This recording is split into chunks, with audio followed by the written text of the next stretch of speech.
All right, let's dive into something pretty hot in Indian politics right now. One nation, one election. You've probably heard about it, but what does it actually mean? Basically, it's this idea of shifting to a system where we hold Lok Sabha elections and all the state assembly elections at the same time. So all at once, instead of these staggered cycles we're used to. Exactly. Sounds simple enough Yeah. on the surface, but I have a feeling it's way more complicated than that. And we're going to get into all of that. We're talking constitutional hurdles, political motivations, and the real-world impact this could have on folks in India. And to guide us through this deep dive, we've got a great source, an opinion piece from The Quint by political analyst Professor K. Nageshwar, so buckle up. You know, it's interesting because simultaneous elections weren't always this big debate. They were actually the norm in India until 1967. Wait, seriously? So all elections were held at the same time back then? Yeah. It's kind of surprising when you think about it, given how much discussion there is now. So what happened? Why'd we move away from that system? Well, it wasn't like some grand master plan or anything. It was more a series of political events, kind of like a chain reaction. You know? Okay, give me an example. So, yeah, the Congress Party splitting in 1971, some state assemblies dissolving early. All that just kind of led to the separate election cycles that we see today.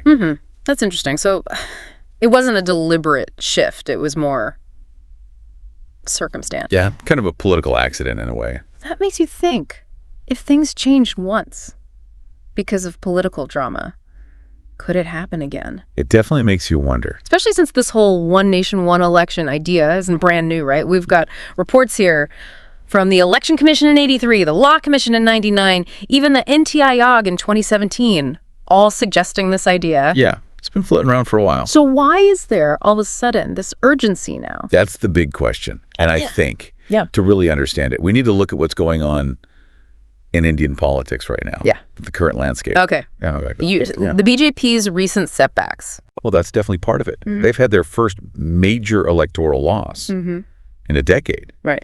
And with some crucial state elections coming up, they might be feeling the pressure to turn things around. So is it possible that the BJP is pushing for one nation, one election as a way to consolidate their power? Maybe control the narrative a bit. Yeah. You know, before the next general election in 2029. It's certainly a possibility. And it's something that Professor Nageshwar in his piece hints at as well. Right. And it's not just the timing of this whole debate. Professor Nageshwar points out that this push for one nation, one election, it's happening alongside other interesting political trends, like this push for one language, one religion, one market. It's all very, I don't know, makes you wonder if it's all connected somehow. Yeah, like pieces of a larger puzzle. Exactly. And speaking of Professor Nageshwar, he also raises some serious constitutional questions about one nation, one election, doesn't he? He does. And these are, you know, pretty fundamental concerns about how this could actually work in practice. All right. Let's get into those, because I think this is where it gets really interesting for our listeners. We're talking about how one nation, one election could potentially change the balance of power in India. Right. We're getting to the heart of it now. Let's do it. One of the things that really stuck out to me in Professor Nageshwar's piece, Expert Speaker, was how he emphasizes the political context surrounding this whole ONOE debate. Right. He talks about how this push for ONOE is happening alongside other moves that seem to be centralizing power. Things like promoting one language, one religion, one market. It's all very, I don't know, makes you wonder if it's all connected somehow. Like pieces of a puzzle, maybe? Exactly. And you know, one of the big concerns he raises as expert speaker, that this push towards homogeneity could actually harm India's vibrant democracy. I see what you mean. On the surface, one nation, one election sounds efficient, maybe even a bit idealistic, right? But if it ends up silencing dissenting voices or marginalizing certain communities, then the cost to India's democracy could be enormous. Exactly. And that's why Professor Nageshwar reminds us that the framers of the Indian Constitution intentionally designed a federal system with power distributed between the central government and the states. Okay, so back to basics a bit. India is a federal republic, meaning power is shared between the national government and the states. Exactly. And each state has a degree of autonomy, right? The ability to govern itself according to the needs and aspirations of its people. Right. And Professor Nageshwar is worried that ONOE could disrupt that balance. So are you saying that one nation, one election could potentially undermine that balance that's been so carefully crafted over decades? Yeah, that's the concern.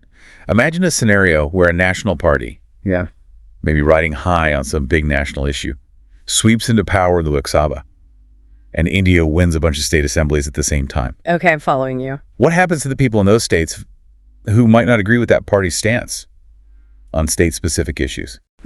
Their voices would be drowned out, wouldn't they? Like, Right. their votes became less meaningful simply because they didn't align with the national mood at that moment. Right, and it's not just about individual voters feeling unheard either.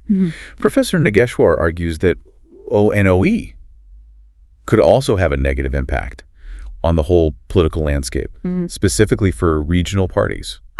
So it's not just about MY vote, it's about the entire system of representation potentially being skewed. Exactly. Tell me more about that. Well, think about it. India's political scene is already incredibly diverse. We have so many different parties, each representing particular ideologies or specific community interests. It's one of the things that makes Indian democracy so fascinating. Right. But in a simultaneous election scenario, those regional parties, especially the ones focused on really localized issues, they might struggle to compete against big national parties with broader appeal and, let's be honest, deeper pockets. Almost like David versus Goliath, but on a political stage. The big national parties, with their big narratives and massive resources, could easily overshadow the smaller regional players. And that's why Professor Nageshwar suggests that we need to be really careful about implementing a system that could unintentionally silence those diverse perspectives. So it's not just about simplifying elections. It's about power dynamics, representation, and who gets to set the agenda. Exactly. And speaking of the supposed benefits of one nation, one election, this idea of saving money and reducing disruption, I have to say I'm a bit skeptical. Yeah, and Professor Nageshwar pushes back on those arguments too. How so? Well, he points out that if cost savings were the only consideration, why not just hold elections once every 10 years? Or 20. All right. His point is that we need to weigh the supposed benefits of ONOE against the potential risks to democratic representation. Because saving a few rupees shouldn't come at the cost of silencing people's voices. Exactly. I'm also curious about this whole reducing disruption argument. Professor Nageshwar brings up that fascinating example, doesn't he? Oh, yeah, the Indonesia example. Right. Indonesia, a country with thousands of islands, manages to hold their massive elections in a single day. It's a logistical feat, to say the least. And his point is that if Indonesia can pull that off, then India, with all our resources and technology, should be able to find ways to streamline our elections too, without resorting to this drastic ONOE measure. Exactly. He suggests that maybe we're looking for a solution in the wrong place. Instead of trying to change how often we vote, Maybe we should focus on improving the efficiency of each election. make the process itself smoother, less disruptive. And Professor Nageshwar gets even more specific than that. He talks about a whole bunch of concrete electoral reforms that he thinks could actually address some of the issues that ONOE is supposedly trying to solve. Yeah, like what? Well, he mentions things like state funding of elections, curbing the misuse of official machinery for campaigns, even tackling the use of caste and religion in elections. Wow, those are some pretty major reforms. They are, and honestly, I think they deserve a deep dive of their own. I agree. Because if we're really serious about improving India's democracy, we can't just focus on the mechanics of elections. We need to address the deeper issues that are at play. Exactly. So in the next part of this deep dive, we're going to take a closer look at those proposed reforms and explore how they might actually work in practice. Sounds good to me. Let's do it. So we've really dug deep into this one nation, one election thing, and it's been fascinating, right? Yeah, definitely a lot to unpack. We've talked about the constitutional stuff, the political gamesmanship, even some of those what-if scenarios. That made me wonder if anyone's really thought this through. Yeah, like what happens if a state election ends in a tie? Exactly. But there's this one thing Professor Nageshwar keeps saying that I think is really important. He emphasizes how this whole debate needs to be grounded in how it impacts everyday people in India. He's right. It's easy to get lost in the weeds, all the technicalities and political maneuvering. But we can't lose sight of the bigger picture. How will this affect people's lives? Exactly. And he's really pushing this idea that prioritizing livelihood issues should be the absolute top priority. Like while we're debating how to hold elections, people are struggling with Poverty, unemployment, inequality, those are the real challenges. Absolutely. And that's where the rubber meets the road with this whole O and OE thing, right? If it happens, will it actually help people? Or will it make things worse? Okay, so let's play devil's advocate for a second. Couldn't someone argue that one nation, one election, actually does help with those livelihood issues, maybe indirectly? Well, I guess the argument would be that these constant election cycles force politicians to focus on short-term gains rather than tackling those long-term challenges. So fewer elections would mean more time and energy focused on poverty reduction, job creation, infrastructure. Right. Those big long-term projects. But Professor Nageshwar doesn't seem convinced. No, he's pretty skeptical. He argues that the problem isn't how often we have elections, but the way they're conducted. All the campaigning, the disruption, the politicization. Exactly. That's what creates instability and prevents governments from focusing on those long-term solutions. It's like he's saying, let's fix the process, not just the schedule. Yeah, exactly. Remember that example he gave, Indonesia holding their huge elections in a single day? Oh, yeah, that was a good one. It shows that it's possible to have elections without it being this massive, disruptive ordeal. And he suggests a bunch of other reforms, too. Things like stricter limits on campaign spending. Maybe even state funding of elections. To reduce the influence of money. Right. Get the focus back on the issues. Which theoretically should help with those livelihood issues, right? It's logical. If all that money and energy being poured into campaigns was redirected towards actual policies and programs. It makes you wonder, doesn't it? It does. And it goes beyond just money, too. Professor Nageshwar talks about making voting easier and more accessible. Imagine if we could get more people engaged, more voices heard. That would definitely strengthen our democracy. And it would force those in power to actually listen to the people. Accountability is key.